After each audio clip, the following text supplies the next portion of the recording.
morning to you and welcome to Good Morning Akoka on Unilag TV. As usual on the program, we are going to be having three segments: the newspaper headlines, insight discussion, and Sports Plus. I am Bankole Emmanuel, and with me is Olatundu Ejio. But let's go on a short break, and when we return, we'll give you the newspaper headlines. Please stay with us. Good morning, Akoka.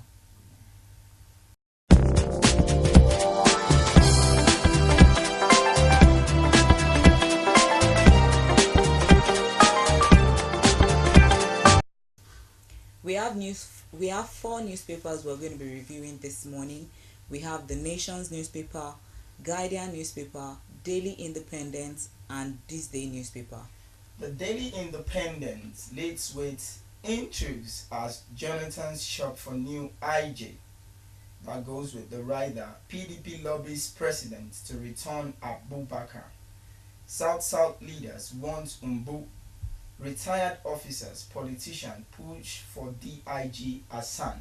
You can find that story on page 2 of the Daily Independent. Also on Daily Independent, Lagos lawyer Bamidele Aturu dies at 49.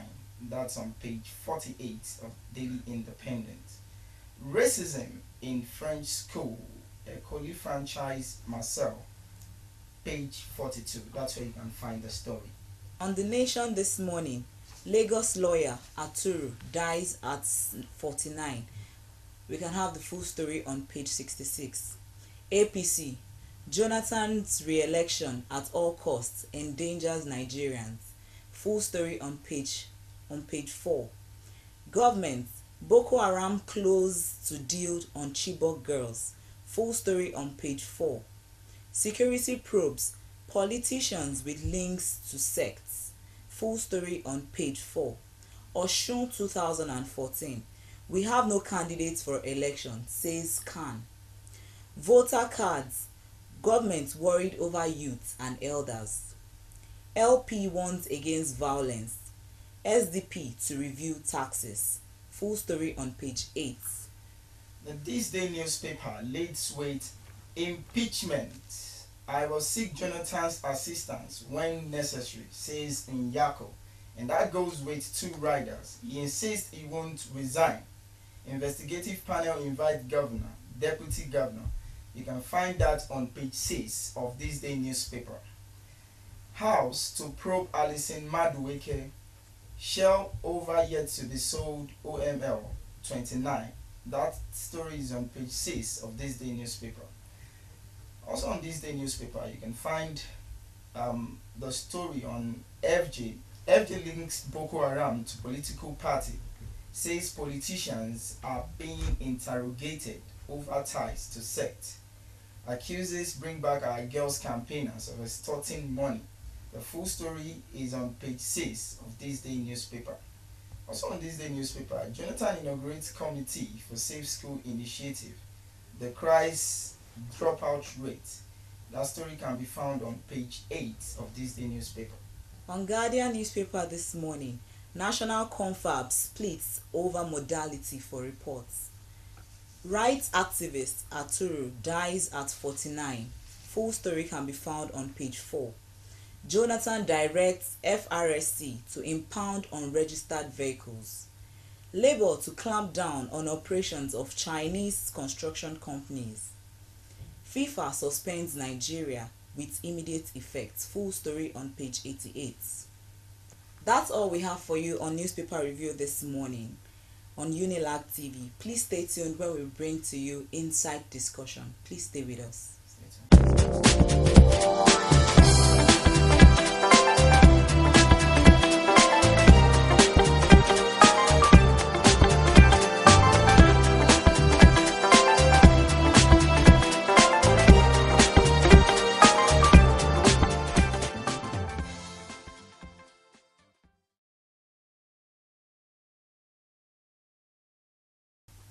Welcome to the second segment, which is Insight Discussion. With us in the studio is Mr. Tosin Adeshele, a renowned security expert and social critic from University of Lagos. Mr. Tosin, you're welcome to the show. Thank you very much.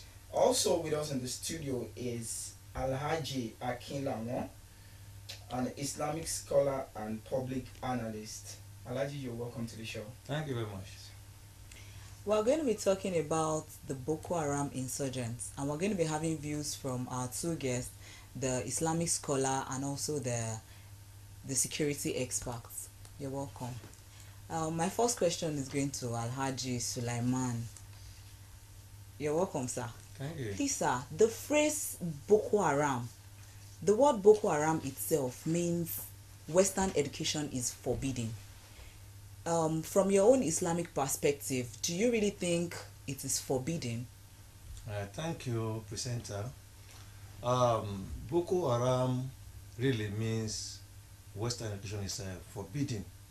But from the Islamic viewpoint, no type of knowledge or education is forbidden in Islam.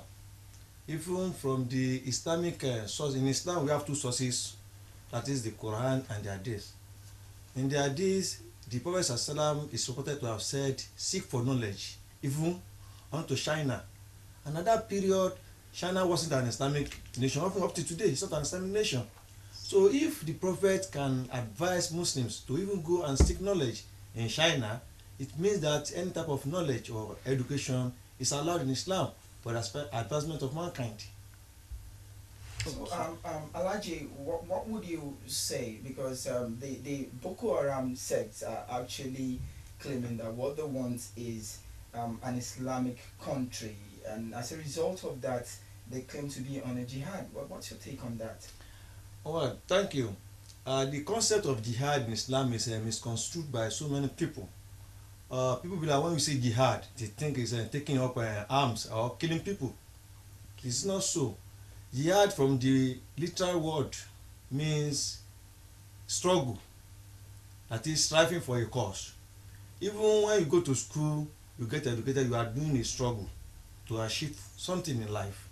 So jihad means to struggle for something. It can be anything. So when we say jihad, it is not only war, as it is said by so many people. In Islam, you cannot force people to become Muslims, talk less of forcing a nation to become an Islamic state.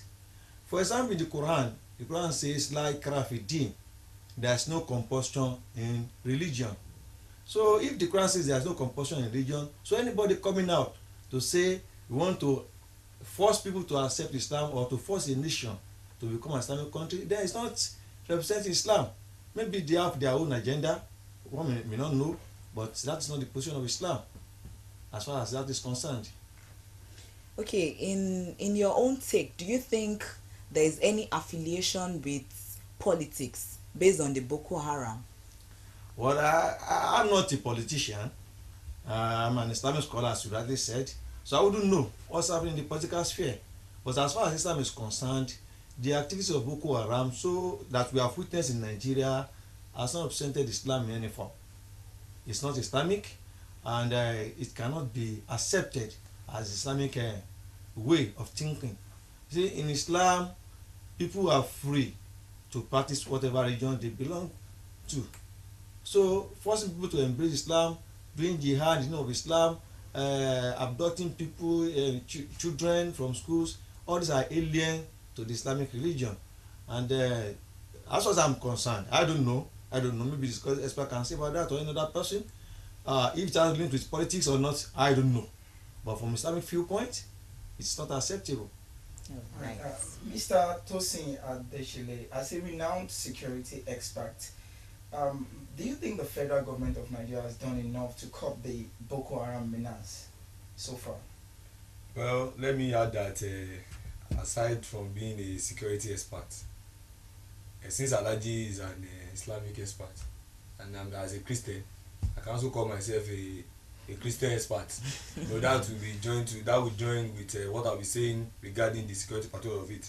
Okay. Well, on my way for this program, when my driver was bringing me, and I held 2 or 3 copies of the newspaper, what was in the front of the page was a government Boko Haram close to deal on Chibok girls, which shows that for quite some time in the country we've been battling with this menace from Boko Haram.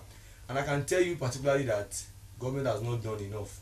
You see, the Boko Haram issue in Nigeria has been able to expose the weakness of our president. You see, in a country whereby it's very difficult, you know, this Boko Haram all of it came in as a form of distraction to the government, and you can see that since the distraction came, there have not been anything significant that anybody can point about. I stand to be corrected on that, but I can tell you from my own perspective, you know, when you look at a developed Nigeria is not a developed nation. You can say it's a developing nation. So when you look at the rise, you see that when we move 5 steps forward, we go 6 steps backward. We are even drawing the ones we have achieved before. Indirectly, it's nothing to show about it. So I would say particularly that government has not been able, and it's not in the agenda to tackle Boko Haram menace. Even when you see it on the form or on the pages of the newspaper, it's just there like a mere, just for them to know that maybe there is talk on it. They are not doing anything, because what you see them do is to pay visits to a place. Everybody is looking for what is going to eat. Mr. President is waiting for how he can spend another term, while Nigerians are getting the bad side of it from Boko Haram. So on the part of the government, as long as Boko Haram is not bombing where they are, as long as their children are not affected by Boko Haram, it's the poor people. Look at the Chibok girls. Where are they? They are from one village. I can even call it a slum. Let them go to Aso Rock and kidnap the president's daughter. Then we know, you see, the government will tackle the Boko Haram. Very easy. Thank you. Thank you very much. So far, you think the government has not done anything to recover the Chibok girls as well? I've told you, this is, I don't need to, you know, you see, before I became a security expert, I studied journalism, and then, you know, my passion to see to the development of this country took me outside the country to take some study as regards security in the country. You know, in the last administration, we've also had challenges. Yes. But let's say that predominantly in this current administration, this Boko Haram has been a very, very big canker worm that the Mr. President has failed to address. Now, my question now is, is it that the people in charge of Boko Haram, are they the people working with the president? Because, you know, it's get to a level that when it's that something is really affecting, and this thing that is affecting is claiming lives, and the government is not doing anything. Let's look at the constitutional role of the president. The president, the first duty the president is to do is to protect the life of the citizen. Protection. Now, since the president since he came to power, let's say that we have 6.5 million Nigerians. The 6.5 million has reduced to 6 million Nigeria. What is he protecting? So the government has not done anything. You know, let's look at it. Then now, let's now look at another very, very important, very, very important point. We look at the Nigerian population itself. Let's look at the decline. Let's look at, you know, the low life expectancy. Yes. So many issues are really, but let me say the one that is most threatening in Nigeria is security issues. And we have held meetings, we have written letters, we have, you know, we've written, sent a lot of proposals to the government. Let's have a roundtable discussion. Let's see how we can tackle this menace. Let's see whether we can work with international organizations. We've traveled out of the country to have various meetings on how we can, you know, tackle this issue. But the president has been paying a lip service to it. So you can see that they are not doing anything towards it. Yeah, Mr. Tosin, you just make mention of the international organization.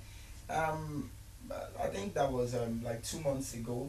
Some international communities actually offered some help. Are you trying to say now that the federal government of Nigeria has tried to frustrate their efforts so far, or what are you trying to say? You see, I've once worked in a government ministry, and not every discussion you have in a meeting that is publicized in the news or media is actually taken into consideration. Yes. As long as there is no signed agreement in a particular, that's why we say at Labour leaders, when they meet the government, they will tell them that you have said this on here, you are going to give us 10 million, put it in paper, sign, we want to see. So the international organization offered to help. It was on the media. Now, when they had meeting with the president, was there any agreement between them?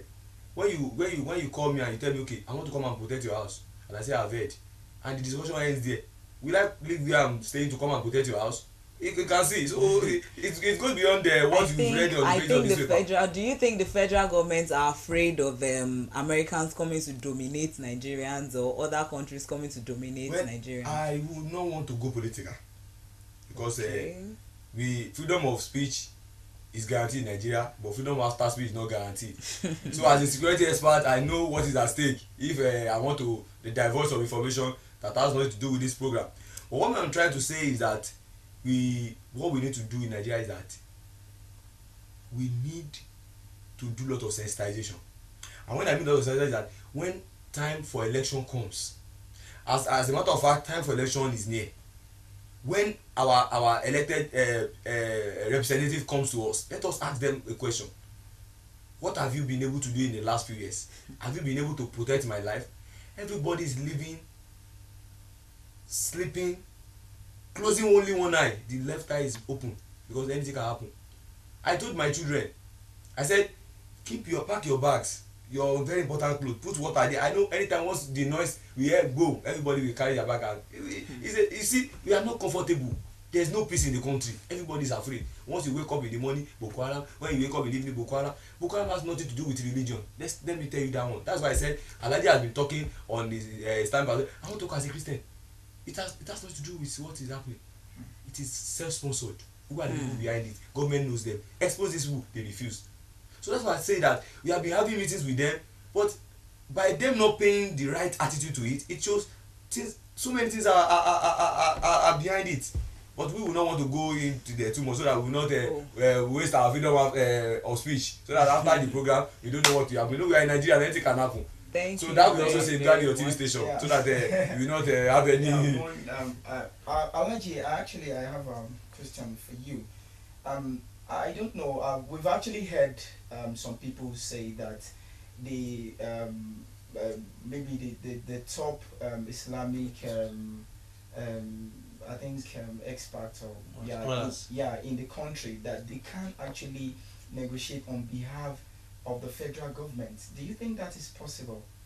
Well, the nation belongs to everybody. We are all concerned about what is happening, and if there is any way anybody can help, be it Muslim, Christian, or any other person, we should all be ready to help the government, because we have no other country except this country. I stand to correct you on that particular issue.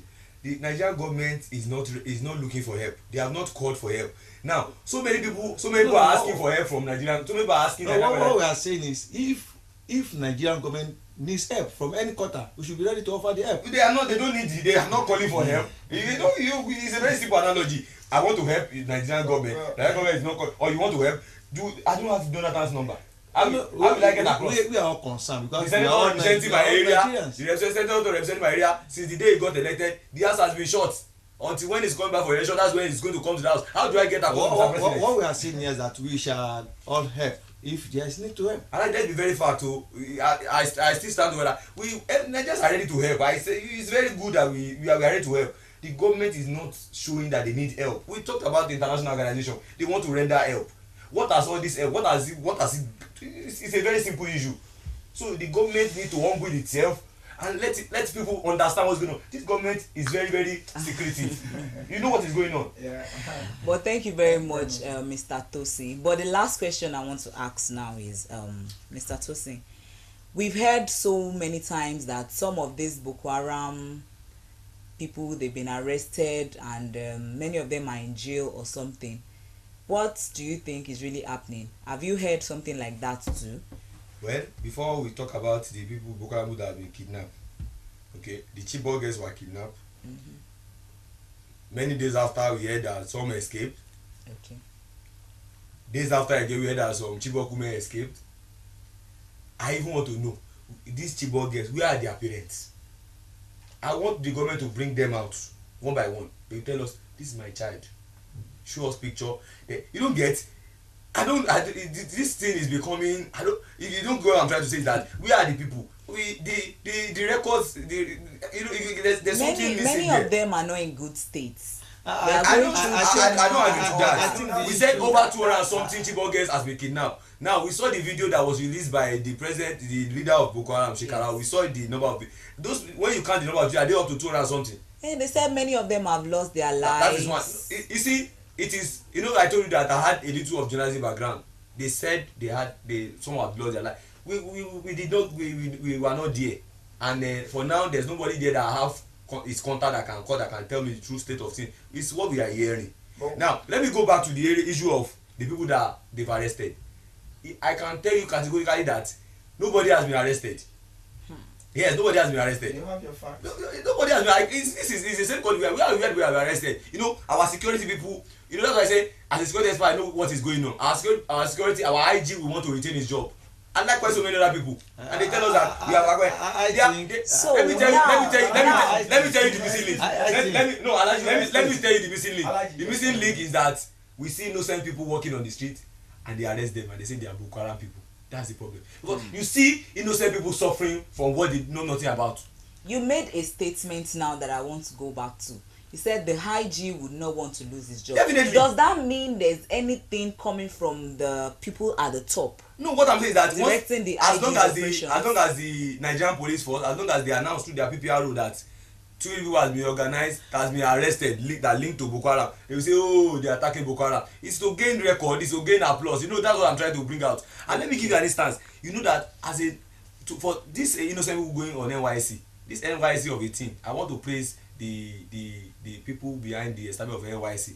But you know that in NYC, when they arrest you, maybe outside your PPA or whatever, nobody will come and bail NYC, not bail you. Your parents will come and bail you. So many innocent people have gone to serve their fatherland. They are behind the bars, and there are so many innocent people working on this looking for a job. You know, I have so many list of people over 5 years working around the place looking for a job, because these people have gone to recycle their children there, saying that because we want to die there. So if you go to the behind the bars and check people that have been arrested that is linked to Boko Haram, they are the people that they are innocent people. They don't know nothing about it. But one very important thing we need to know in Nigeria is that it is getting to the dead end. You know, when I say dead end is that in a case where people are pushed to the wall, in a case whereby we have people that is ready to offer help and the government say we don't need them and they are not doing anything, you know, we are going to a dead end. I want you to know that it's a very, very important topic. So Mr. Tosin Adeshile, what do you think is the way forward? What do you think we can do to solve these security issues we have in Thank the you, country? Mr. Bankole. I like that much question, because you see that in Nigeria we do more of complain. And in a country whereby you complain, you don't provide solution, then we are not going nowhere.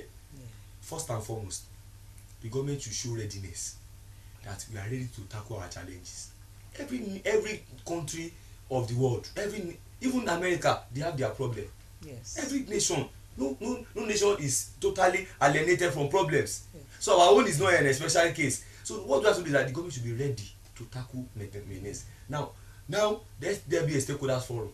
I'm not talking for any conference. I'm not talking for any confab where people will share money. I'm not interested. I don't want to hear that about, because we have a lot of committees that produce nothing in the country. So I don't want them to pick me as chairman of any committee on security. That's not what I'm talking about. Let there be an open forum.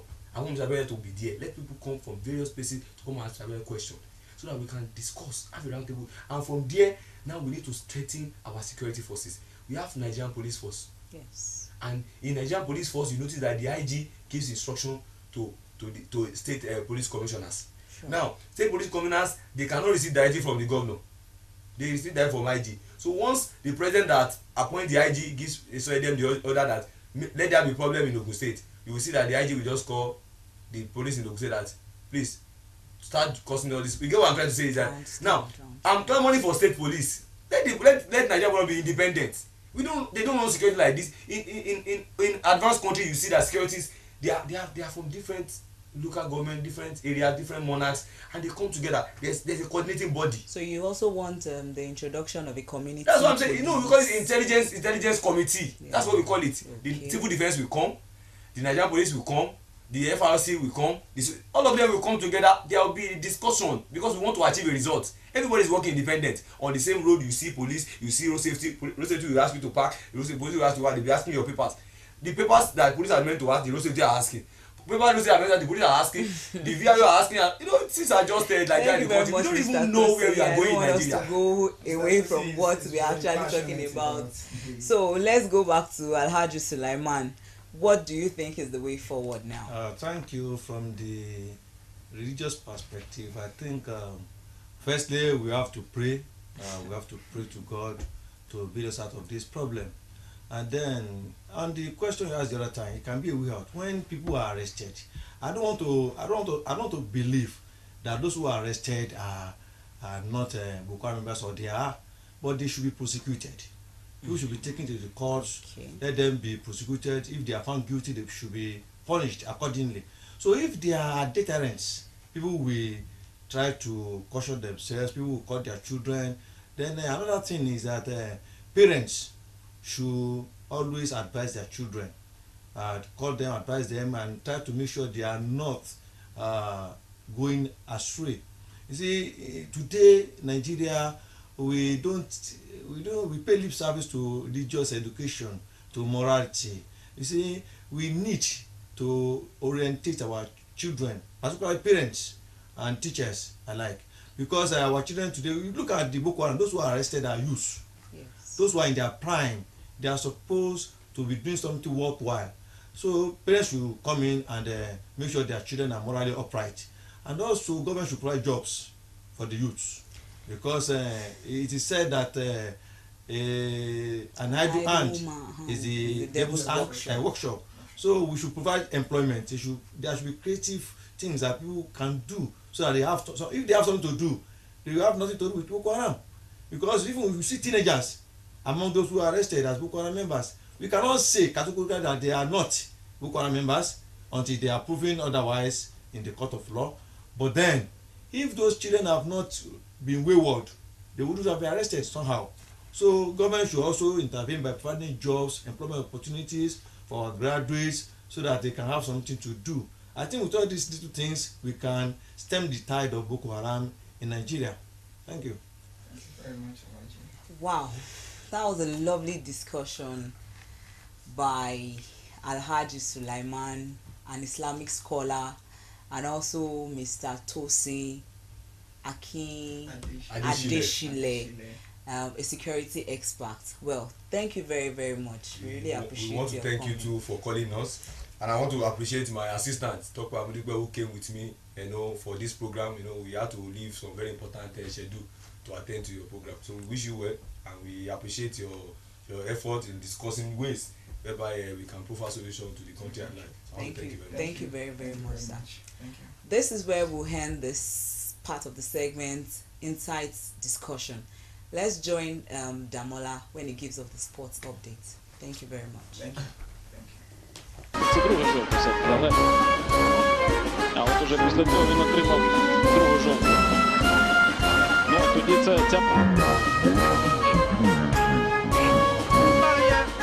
پیروزی توسط وحید هاشمیان به ثمر میرسه در 15 دقیقه بازی. پیروزی 1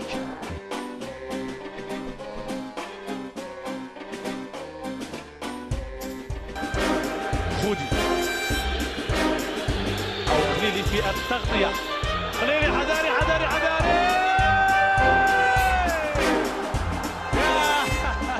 Welcome to Sports Plus. I'm Damola Oloko, and I'm here with the news making around the world of sports. The World Football Governing Body, FIFA, has suspended Nigeria indefinitely from all international football on the account of allegations of government interference in the affairs of Nigerian Football Federation.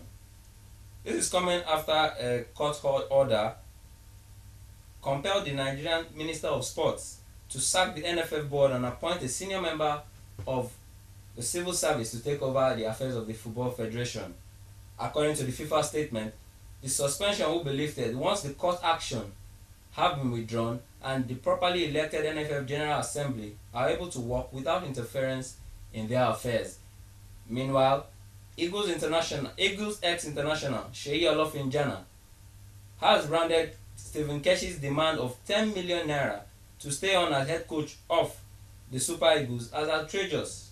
The talks over the new contract for the big boss have been stalled following the dismissal of the elected NFF board. Now, for some World Cup updates. Lionel Messi and his teammates booked a final berth with Germany after a tightly contested semi-final fixture. The game was settled over the lottery of penalties as both teams played out a goalless draw after 120 minutes. The Germans go into the final coming off the back of a hugely confident 7-1 thrashing of the host and pre-tournament favourites Brazil. Argentina, on the other hand, will be looking to spoil the German party. In transfer news, Luis Suarez looks set to leave Liverpool for FC Barcelona in a deal estimated to be worth almost £70 million. Chelsea have announced the capture of Spanish internationals Cesc Fabregas and Diego Costa.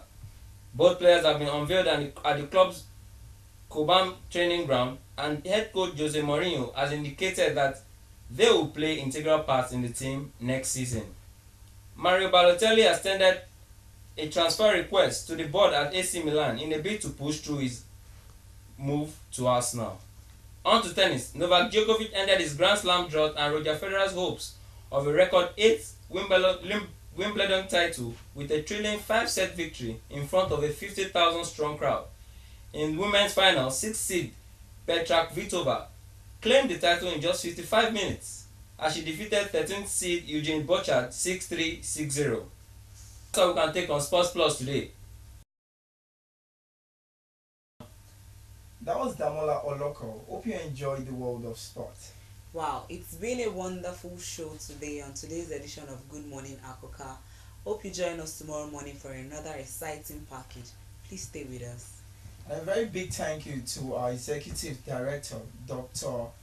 Ifoma Amobi, the cameraman, Tosin Adeshile, the producer, Wumi Olasende, the studio manager, Tope Amudepe. You can also watch more of our program on YouTube channel. It's running on your screen at the moment. And our Twitter handle is at Good Morning Akoka. Thank you very much for staying with us. God bless you. Good morning, Akoka. Akoka.